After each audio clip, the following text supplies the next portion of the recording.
بسم اللہ الرحمن الرحیم۔ میں آپ حضرات کے سامنے ایک پیاری حدیث مبارکہ ذکر کروں گا، جس حدیث مبارکہ سے معلوم ہوتا ہے کہ اللہ جل شانہ نے انسان کو ایک ایسی نعمت سے نوازا ہے جس نعمت کو تھوڑے سے وقت کے لیے اچھے اور برے استعمال کرنے سے جنت اور جہنم کا فیصلہ کر دیا جاتا ہے۔ اللہ جل شانہ ہم سب کو حدیث مبارکہ صحیح طرح سمجھنے کی توفیق عطا فرمائیں۔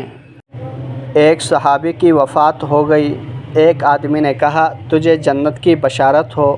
رسول اللہ صلی اللہ علیہ وسلم نے فرمایا، شاید تمہیں نہیں معلوم کہ اس نے کوئی ایسی بات کہی ہو جو بے فائدہ ہو، یا ایسی چیز کے ساتھ بخل سے کام لیا ہو جس کے خرچ کرنے سے اس کا کچھ نقصان نہ ہوتا ہو۔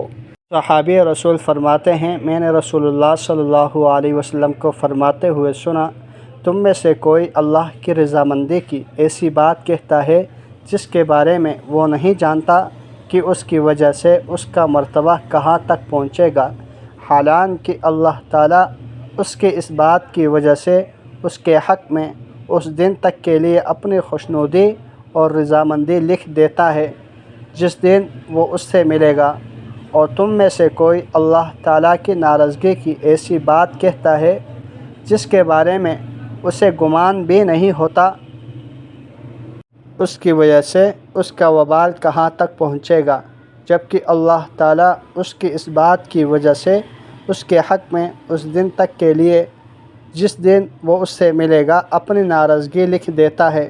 رواہ ترمذی۔ اللہ جل شانہ سے دعا ہے جتنی احادیث مبارکہ پڑھی سنی ان پر عمل کرتے ہوئے دوسروں تک پہنچانے کی توفیق عطا فرمائیں۔